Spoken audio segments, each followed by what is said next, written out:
Amen bazalwane. Namhlanje sizokwahlukana.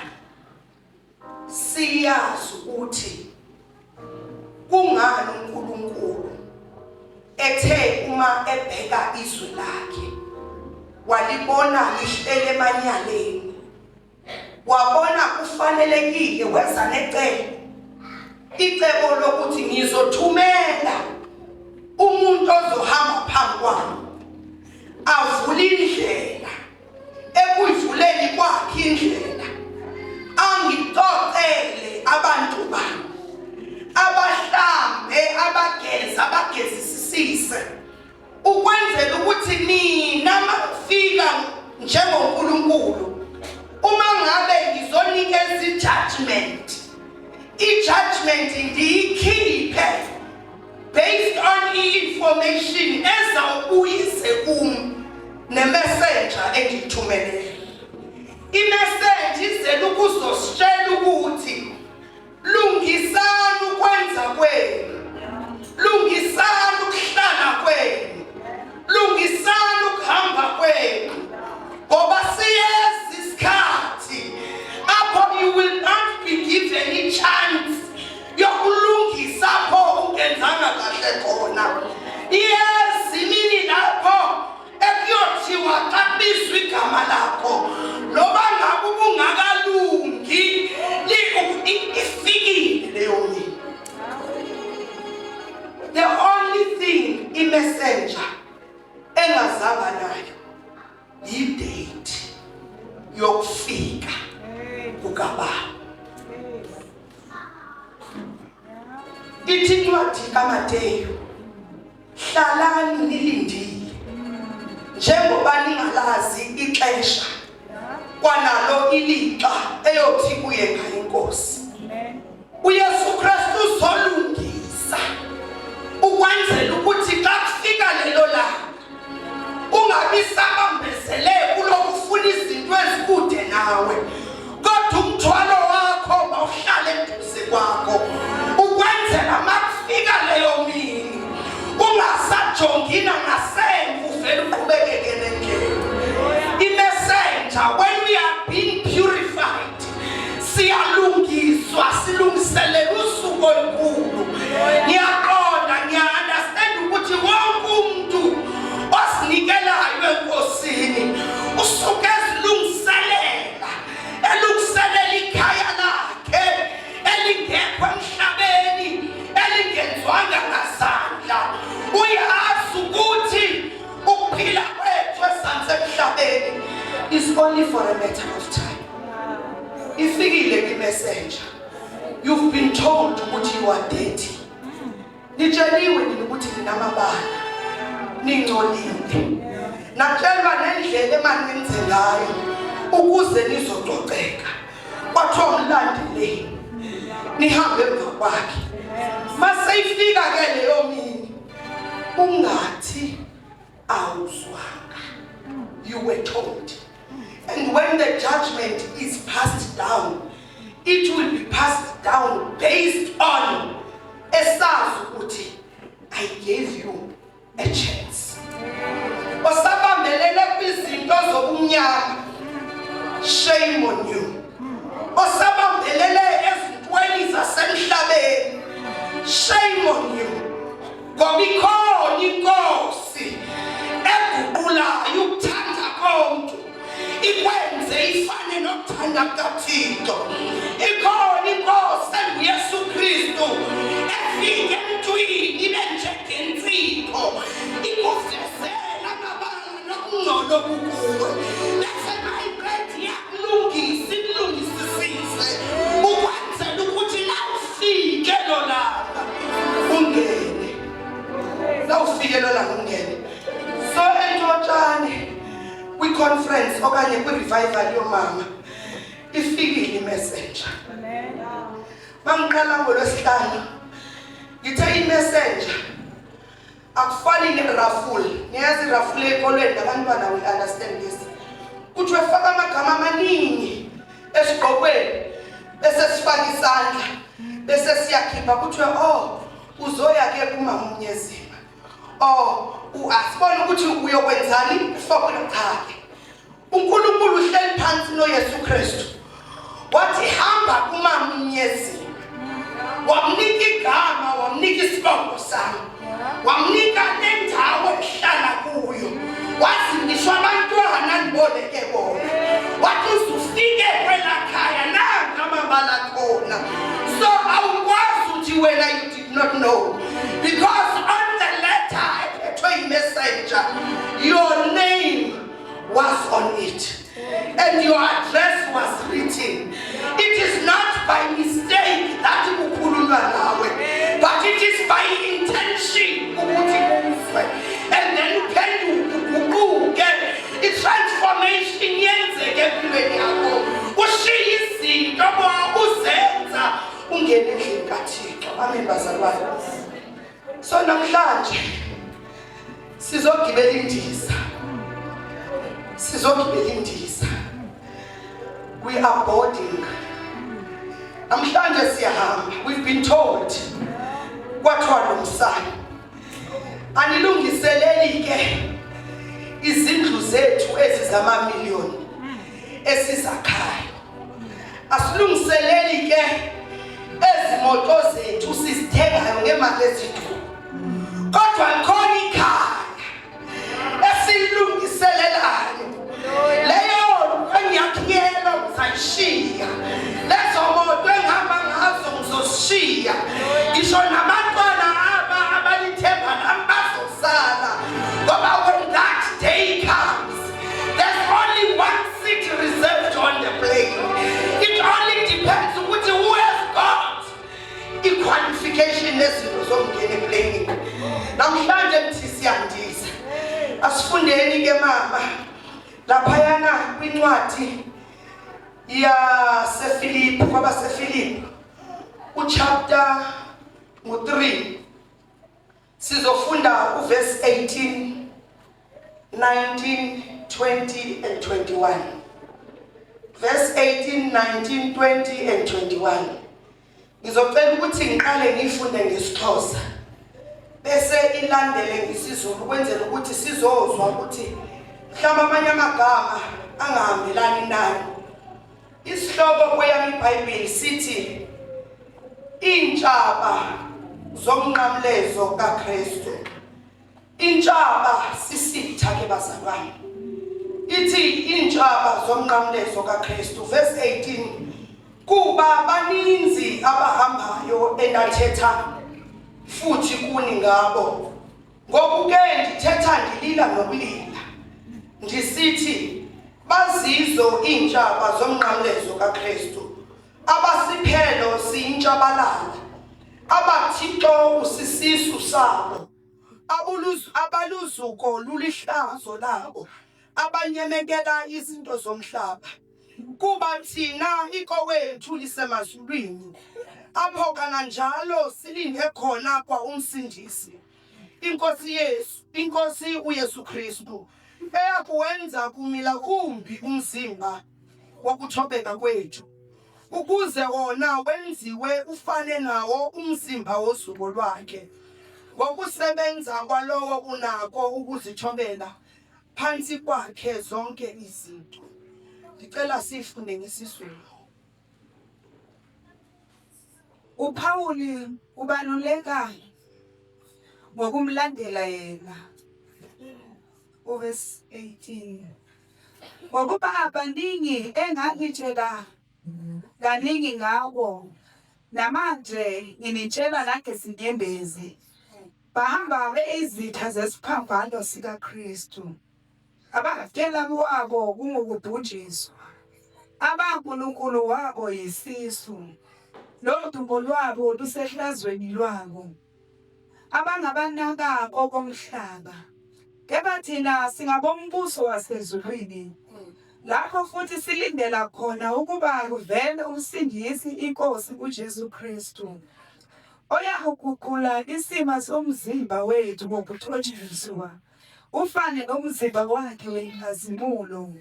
Ngamandla engazihlelelanga ngawo konke phansi kwakhe. Amen. Angicela sithakazele mama. Emini uNkulunkulu wethu ongcwele ngiyaphila izwi lakho linamandla baba wethu onamandla konke Nkosi kuyawudlula konke izulu lomhlaba kodwa lona liyawuma phakade naphakade sisakuhlalele uNkulunkulu ngalolu hlobo njengemandla lakho mawukhuluma Nkosi uJesu ngokuthanda kwakho ulabe Nkosi ngendlela othanda ukuba ulabe ngalo egameni likaJesu yalamukela Nkosi ngokukholwa nanamhla emini ngegama likaJesu amen.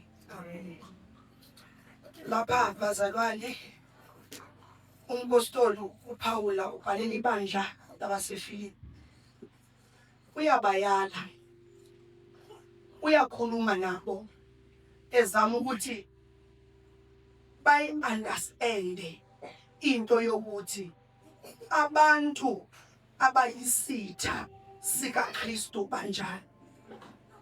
Angizungena kakhulu kulabo bantu ngoba kule 2 days singenile abantu abayisitha sikaKristu ngabantu abangayigciniyo imiyalelo yakhe, ngabantu abangazenziyo izinto zokulunga, ngabantu indlela zabo ziphambane nokulunga, ngabantu inhliziyo zabo zigcwele umoya, ngabantu abangafuni ukuthula. Labo bantu baphambene noKristu ngoba uKristu uyi-opposite yalezinto. So uPawulos uyababhalela uthi ngabatshela ngaphambi kwenu kodwa ngiyaphinda ngiyanitshela ke nina kodwa nginitshela senginenyembezi emehlweni ukuthi labo bantu bayisitha sayo lenkosi. Lenkosi eyabethelelwa emnqamlezweni ingena sono yabethelelwa ngenxa yami nawe, yasithatha izisono zethu, yathatha ukungcola kwethu, yathatha amahlazo ethu yawathathela kuye, yabethelelwa emnqamlezweni, yafa ubuhlungu, yashiywa nguyise, yafa yangcwatshwa ngenxa yami nawe. Kodwa thina we still do the opposite. So ngabantu abanjani labo uthi ihlazo labo luzuko kubo. Ithini lapho kuwe? Ihlazo labo luzuko kubo, udumo lwabo lusehlazweni labo.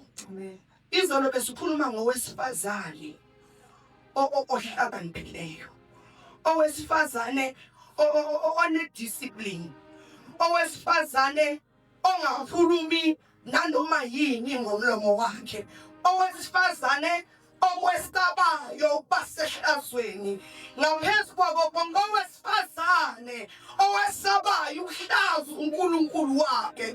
Kodwa laba bayibandla laseFilipi ifeyi yabo isehlazweni, okwaziwayo ngabo lihlazo labo, uNkulunkulu wabo yisisu sabo. They do not pray knowing ukuthi sibheke ekhaya asizuhlala guys la until forever. Ake sibambe leyo verse 20. Kuba thina ikowethu lisemazulwini apho kananjalo silinde khona kwa umsindisi inkosi uYesu Kristu. Ngesilungu ngiyayithanda ithi we however are citizens of heaven and we eagerly wait for our Savior. Isilungu sisebenzisa the word citizen. We are the citizens of heaven. Tina ikhaya lethu alikho la. Tina lana sizoqhuma isikhathi. Because sikinde kude ngifike le judgment day. But in judgment day I was ufika uphila. Ngiyadiva. Ukuze ulinde kamuhle for le judgment day. Uyilinda ngendlela ezilungileyo. We are the citizens of heaven. Ikhaya lethu alikho lana. Ndifuna sibambe ke le ndawo ye citizenship. I-citizenship ifumaneka kanjani? I-citizenship yini? Ngoba akathi uma ebhala lana athi our nationality is in heaven. Namhlanje before sihlukane sizokwazi ukwahlula ukuthi kungani kusithiwa ikhowethu lisemazulwini, kungathiwa ikhaya lethu lisemazulwini. Ikhowenu lisemazulwini kodwa ikhaya lakho alikho emazulwini. Ukuthi citizenship asicaliseni ngale ndlela. Singabakhi base South Africa. Angithi ngiyayithanda le ndawo isondelene neSwaziland. Uma ngizawuchaza ngami, my nationality is a South African. Angithi angifakanga application yokuthi ngibe umi wase South Africa. Akukho ncwadi engayibhala ngathi ngiyacela mina mangizalwa ngicela ukuhlala eSouth Africa. Akuna ncwadi engayibhalayo mina ngathi mina nesicelo sokuba ndibe ngumXhosa. Yonke lento ize kimi ndingayicelanga, but it was given by default.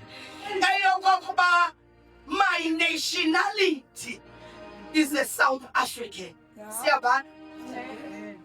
Niyandiva? Singalahlekani. NowaseSwazini ngokunjani. Akayitelelanga ukuthi azalwe kuphi eSwazini. Akacelanga ukuthi abe ngummi waseSwazini.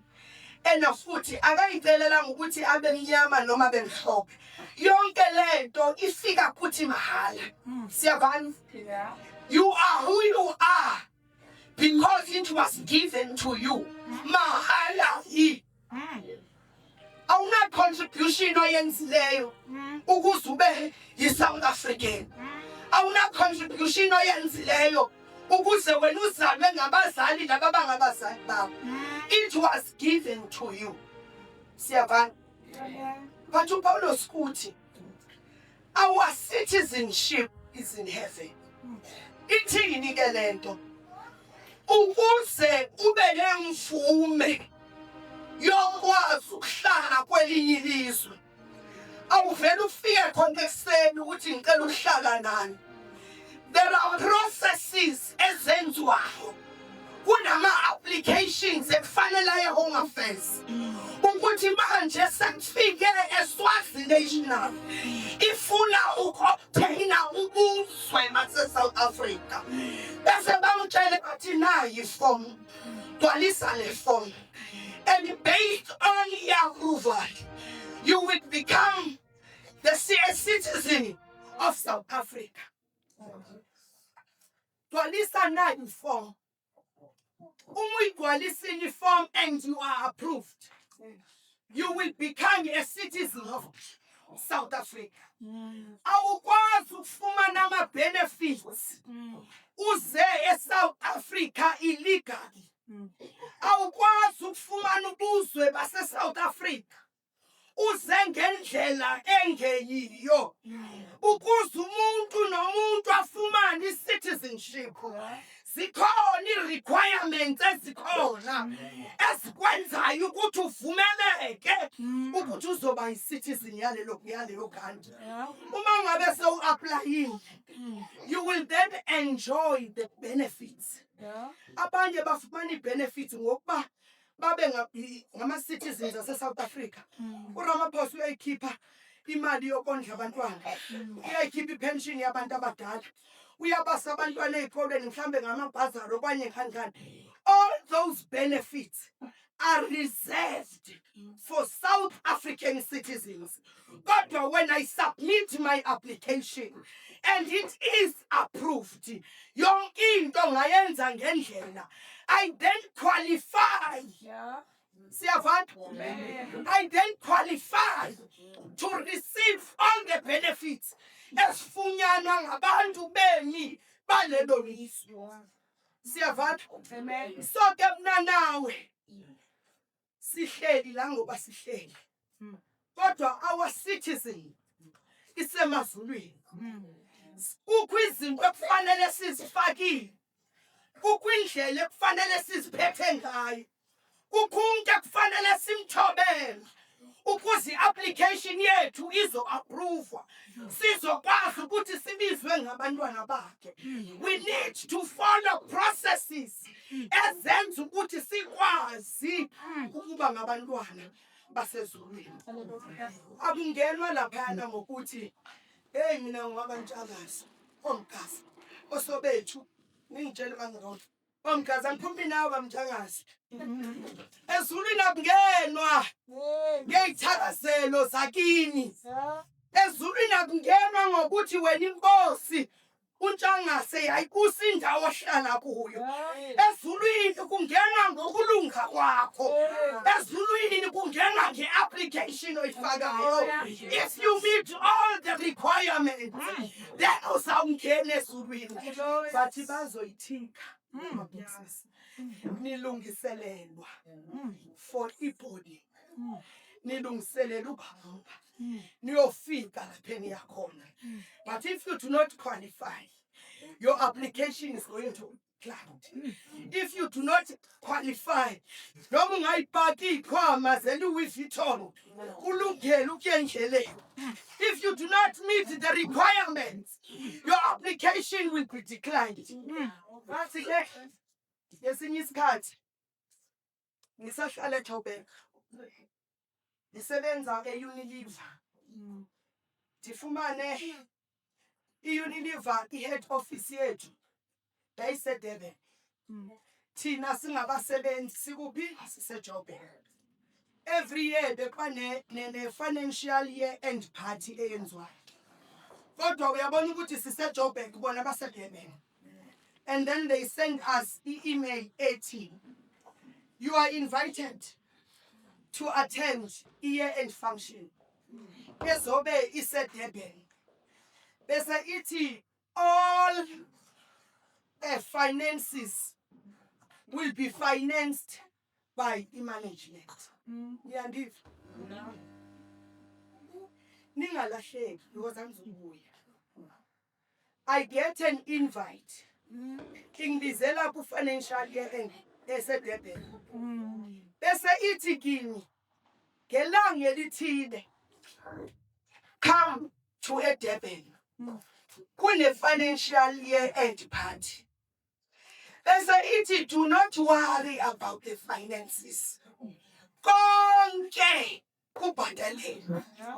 All we need from you is to show up. Konke kubhadalelwe.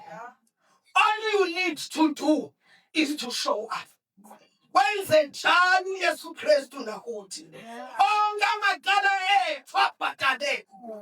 All we have to do kukuvela kuye.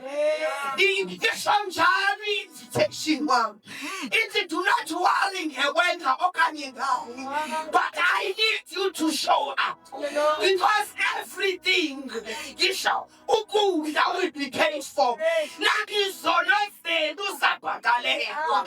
All you need to do ukuthi nivele kuye. Hallelujah. Ndifunde email.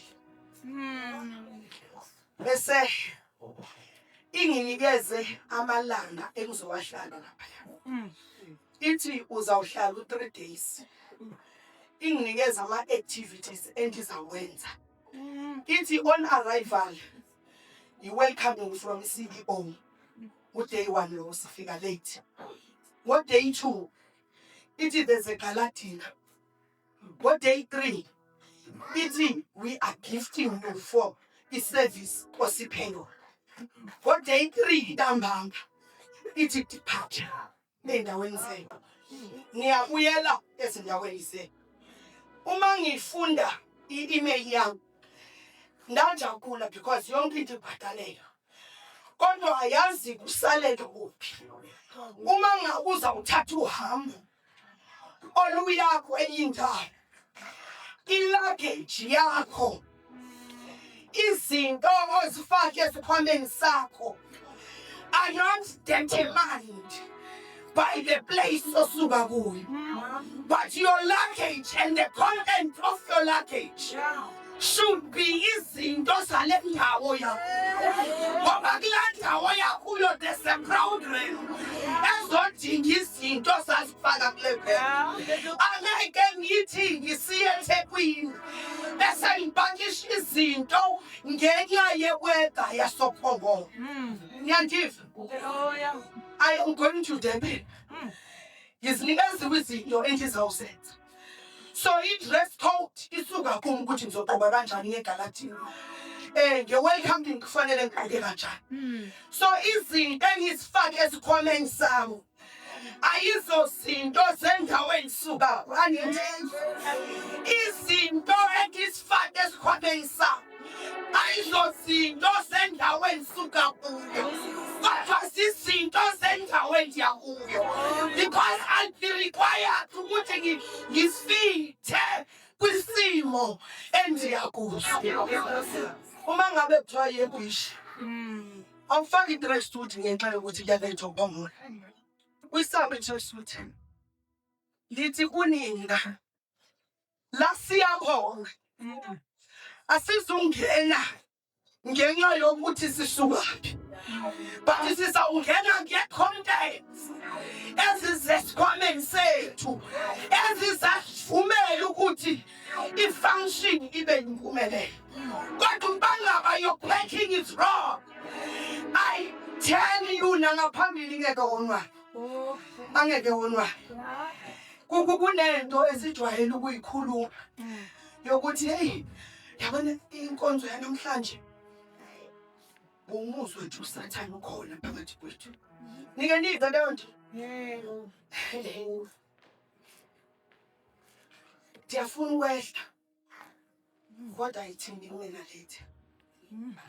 Niyibona namhlanje bazalwane hayi bekungakhonzeki kusho kathini bekungakhonzeki namhlanje manje bowuyizwa la inkonzo ukuthi iyasinda baba uzwa kahle ukuthi usathane ukhona kule ndawo kusho thina sithi usathane senyusa khoneni kabani ukaNkulunkulu mamelani ngitshela usathane akaye endaweni angayinvathwanga kuyo. Usathane uyayazi into kokuba enkonzweni yindawo eyaluza ukuthola kathi. Kodwa usathane into ayifuna akafuni na wena. Ngoba uyakwazi ukuthi awungomuntu wakhe udalwe nguThixo. Kodwa iphutha lethu ey'khwameni zethu sihamba nezinto zikaSathane. Uyafika uSathane esibandleni okanye afike esontweni athathe isitulo ahlale. Akahlelelanga wena akalindanga wena ulindele ukusibake esikhwameni ebuye yakho. Umbona wakho nawe umbona into kaSathane uhleba into kaSathane akalindanga wena ulinde izinto zakhe anganazo. Kanti when you are about to board the plane asabi nasi izinto zikaSathane. Asabi nasi izinto zikaSathane. Lafika ilaphi ngithanda ibambe lafika ilaphi lokuba manenze packing ya ngapakisha accordingly njengoba senza ngathi ezenze emhlabeni baba. Kanti zibe izenzo zabo ziphikisana nomlomo wakho, kanti inhliziyo zabo ziphikisana nokukhuluma kwabo. Ngapakisha abazalwane ngapakisha my luggage lokuthi uyabona ngoku ngidebe. It was my first time ngiyogibela indiza ngapakisha ndalunga. Kune instruction lapha ngaku-email ethi you need to be an hour before. Uma ngabe uyoboard plane fanele ube kanti usu-check in an hour before. Ndafika sana I'm sure about 2 hours early ngenxa ye-excitement. Ndabe ngihuqa iluggage yami. Xa ungene e-airport ngisho umbhalo phansi uyasho ukuthi departures zikwela. Awulahleki ngoba wena uyahamba ngisho phansi on the tar road kuthiwa those that are departing masiphume ngelicala bese kuthiwe arrivals are on your right. Ngashesha ngayibamba ngathi I am departing. Ngalandela ama-arrows ngayihuqa ibhegi yami ngathi xa ngifika lapha efestereni kune-counter nalapha e-airport. Abangakaze baye e-airport ikhona i-counter nase-airport. Umfika lapha e-airport ngathi uku-my friend uyothenga ngoba uyakhuluma bese bathi kuwe please give us your ticket. Ngikhupha itikiti wacheka umlungu ngambona ebambe ismile wathi thank you Miss Moy. Angekachati ke ngoko wathi thank you Miss Moy, your flight has been booked and all expenses have been paid for. Please take your luggage to gate 2 and then when you will meet your luggage on depart. Well, aqala ezizinto siziphetheyo sike zihlale bese uyakhula wena bese uyoma ngale ulinde ke manje le hour yokusuka kwendiza sihlale siqhubone nomlungu kum-approach uthi where in Durban are you going? Asho umlungu athi I'm going to La Lucia. Uthi oh I'm also going there. Being invited you making a conversation man ngoba yonke into ilungile upakishile ubhatalelwe yonke into ilungile sidlule sonke sihlale ngapha ya sithi sisahleli sisaxoxa kumemezwe embhobhweni kuthiwe flight E42 please be notified that your flight will be delayed.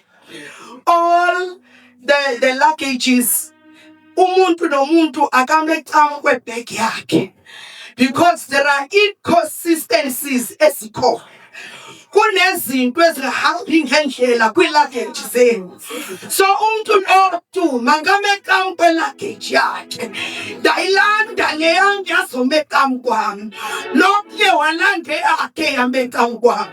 Wathi umlungu we will not leave okanye we will not depart up until all the contents eziphakathi kuma-luggages ethu are within the South African law. Kunjalo nakuyiwe ezulwini zonke izinto oyiphathayo oyirhuqayo ezinye zazo zizokwenza ukuthi singangeni ezulwini. Kanti uma ngabe ushiyile nakuthiwa it's time to depart uvele ube netikiti lakho uvele ube nepassport yakho ngoba phela wethu ulindele ungene ezweni ekuthiwa kwelalizwa kunanhluphe kulelalizwa kunakulanga kulelalizwa kunakukhala uyajikiswa ngenxa yama-tissues lowaphethe ulindele. Bazalwane, i-citizenship yethu will be declined ukuba ngabe sisahuqa izinto ezingenamsebenzi. Shiya mthini shiya xa sihlukana kule conference bamba le ndawo ethi pack light. Ngiyeva pack njani? Pack light. In your luggage akudingeki izinto ezininzi. Thina sawujikiswa ngenxa yamaqhubu yasinda iqhubu likwenza ukuthi ungakhona into yokukhonza ngoba every time ubheka kufuka leya nto ithi pack light shiya konke that belongs to the devil. Uphathi ipassport yokungena ezulwini elukholo lwakho olusebenzeleyo kodwa lunjani olusebenzeleyo. Pack light shiya man. Hey ngisho la enkonzweni hayi shiya wasekhaya ukwenzela ukuthi usathana angazokulandela ngoba usathana akakufuni. Ngiyandiva usathana kanifuni kanti nanithanda into zakhe. Usathana is a very possessive thing or person. Ule-entitlement of izinto zakhe. So the soon uphatha izinto zikaSathane, he feels entitled ukuthi anabathele kuwe Desuna usilahla. Uyathi. Because uyakwazi wena ngowakhe. Kule conference yabo mama. Sizobuyela emuva. Ngene egumbini lapho. Uvula iwardrobe yakho. Ukuhleba ngiyakuthula. Inzondo ngiyayithula. Thanda izinto ngiyakuthula. Bukela abantu phansi ngishiya. And travel light. Hey. Mina ngiyayimangala into yokusindwa ngisho ebudaleni bakho. Kungcono abantwana basenamandla okuphatha. Usugogo nje. Uyadodolozela nenzondo. Ihlele emahlobo lokhu uyaphansi inzondo. Awungathandi uyabuzonza lokhu yehla. Wenza kahle iyehla. Shiya. You will not depart. Usaphethe izinto zomhlaba. You will not board the plane. Usaphethe izinto zezwe. You will never become a citizen of the kingdom of God. Uba usaphethe izinto zikaSathana. Full revival ka 2026. Backlight. Nkosi yokuqala isikelele. Ufunda nokushunyayela. Wezulayo umsebenzi wakho. Enkosi.